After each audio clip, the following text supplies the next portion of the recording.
Hello. Welcome to a reading for the full moon partial lunar eclipse. Just got a little hesitation there on that card. This big feminine energy, this big transformation that we seem to be going through as we come toward this autumnal equinox, one of the few times when the earth is in balanced light and dark. Balancing polarities is the project of intelligence. Being able to hold opposites in unity is the mark of conscious intelligence, in my opinion, and it's the maturity that I believe we move toward as souls. Here today, I think I would like to do a Celtic cross because it just keeps coming up in my mind that I should. And we'll see what the watery, oceanic, expansive Pisces full moon partial lunar eclipse wants to clarify for us, if that can be said to be true, since Neptune is so involved. There's going to be confusion. Om Doom Durgaye Namaha, Om Shrim Mahalakshmiye Namaha, Om Aim Saraswatiye Namaha, Om, Om, Om. So the card that signifies the central card is us, the collective, the people being read for here today. And that card is Raven. Raven is magic. It's a pretty great card when you consider that the assignment is to be able to hold opposites in unity, to be big and expansive enough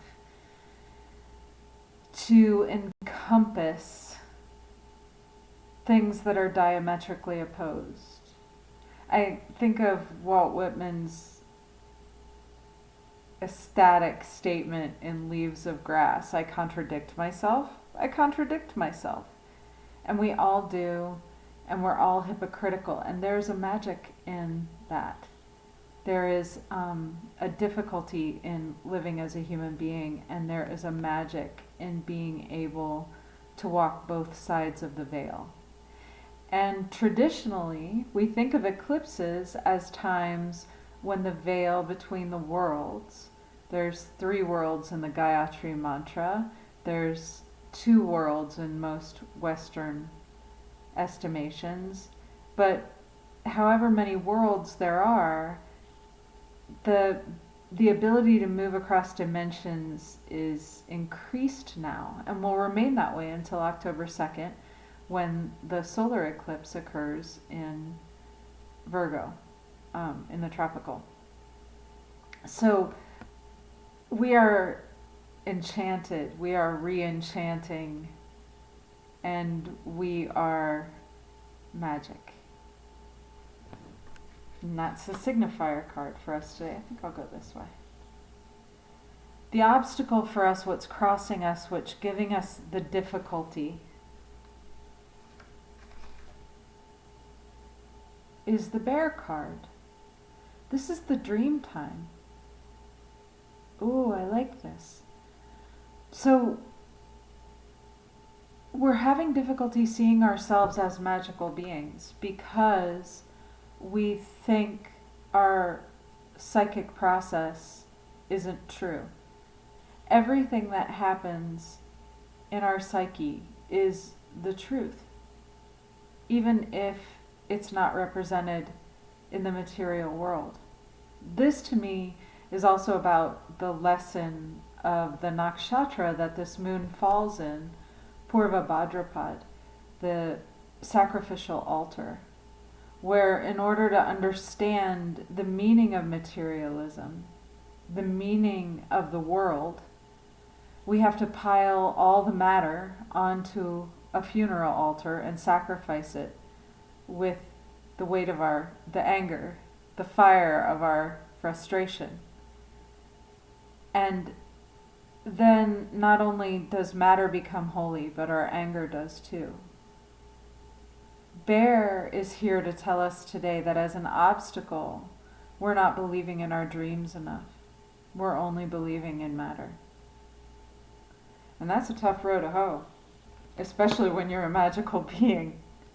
So let's don't do that. Okay, the third card in the Celtic Cross is the Foundation card. And that card is ego. Oh, don't you know? It's so true. Raven is a 16 and it numbers 7. So the 6 without the 1, without the ego, is a magical creature. But this is the fear body, right? And our grasping toward materialism is also a form of fear.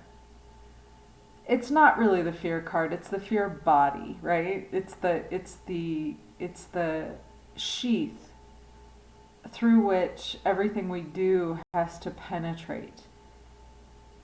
Because we're magical, we can penetrate the sheath of fear, but we very seldom put upon ourselves to do it. And it's founded the situation that we're now in. So we need to be kind of careful about fear at this point.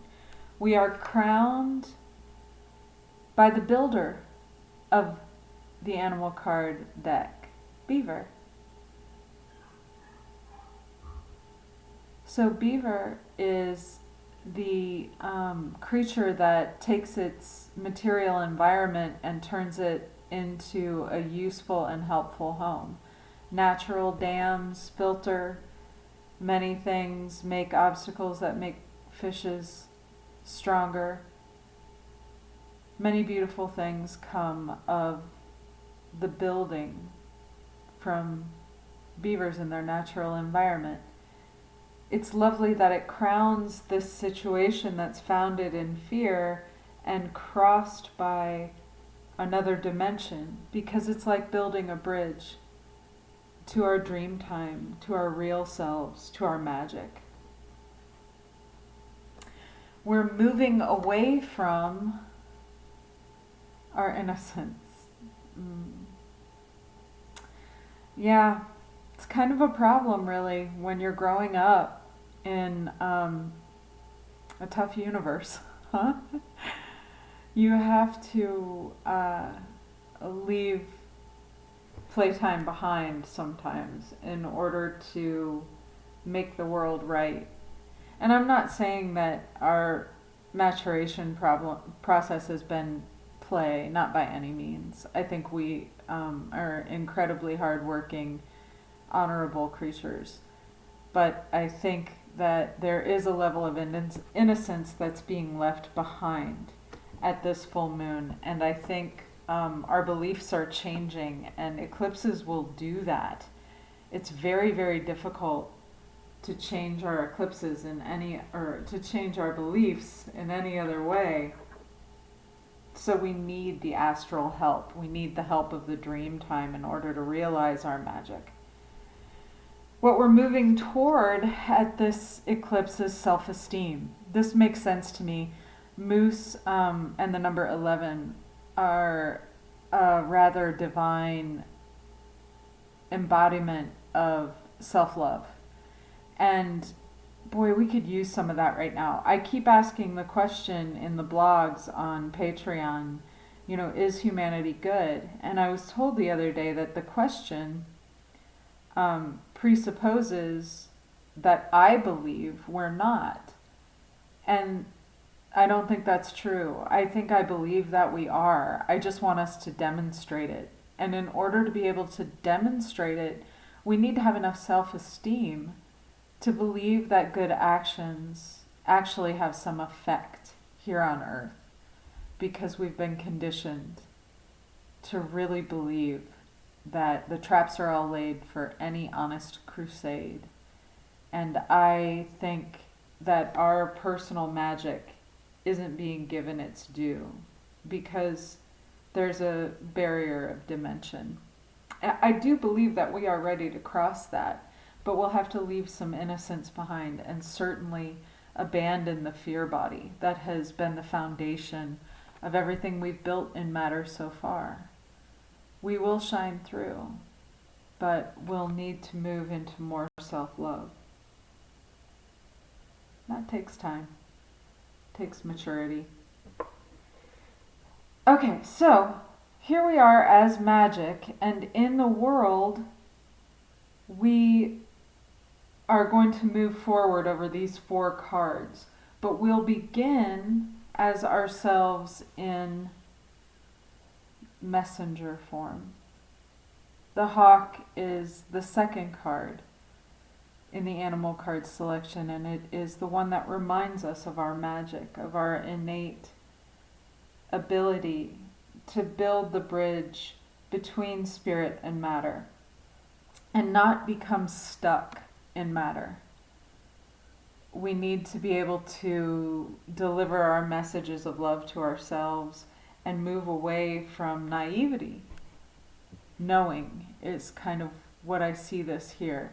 We know what we've got to do, and here's how we're going to do it. All around us, the trickster energy, 13, the coyote. We trick ourselves. We deceive ourselves. We pretend that we're not good so that we can rediscover over and over again our own goodness. The trickery that's all around us is also what comes from within. It's the jokester card, right? We hope and fear the cleansing. Yeah, we do. A brilliant person that I spoke to about her astrological chart this week said that even with all of her intelligence, she could only see real change coming through a purging. And I'm not sure that will be the cleansing that we have, but I think it's going to feel that big. I think circumstances are starting to change, and I think everybody can kind of feel it with the changing of the seasons right now. And as we move toward this point of balance, the stark reality of imbalance, of the need for cleaning and the need for cleansing and purging becomes more real, more clear to all of us. Finally, the outcome card, one of 3 outcome cards, it will join self-esteem and building joy. Oh my goodness. What a great reading. Anybody remember laughter? Anybody remember believing that our neighbors held us in esteem and respected us? Remember live and let live and kind of have a good time with it? Well, that's what's ahead of us. But what we'll need to do is realize our own magic, find it within. Not be afraid of introspection, dream time, things that are not rational. Because most of the world doesn't flow along logical, rational lines. The world flows along persuasive lines, and we've been very persuaded by fear for a very long time. It's not necessary that we live such fearful lives. We can build a bridge between our innocence and our self-esteem. We can keep the magic that we have despite the fact that we have this work to do, this message to pass on. Despite the trickery that's come before, we've been fooled many times. It doesn't mean that we won't be fooled again to say that we'll progress forward and cleanse the situation. But if we keep our sense of humor and we keep our joy, we'll be able to move into a bridging of dimension that honors the humanity in us. The whole reading, the cards say, is about transmutation. I love this card. Transmutation means knowing the right dosage of poison that is medicine and the correct dosage that kills. We are in that place right now where we could easily toxify our world, certainly toxify ourselves, beyond our ability to feel joy anymore. And we could leave a toxically transformed planet for the generations that come after us. But we must know, on some level, that we are good. And we must be able to share that message of joy and love and changing poison into medicine. What a beautiful reading. Thank you for your attention tonight.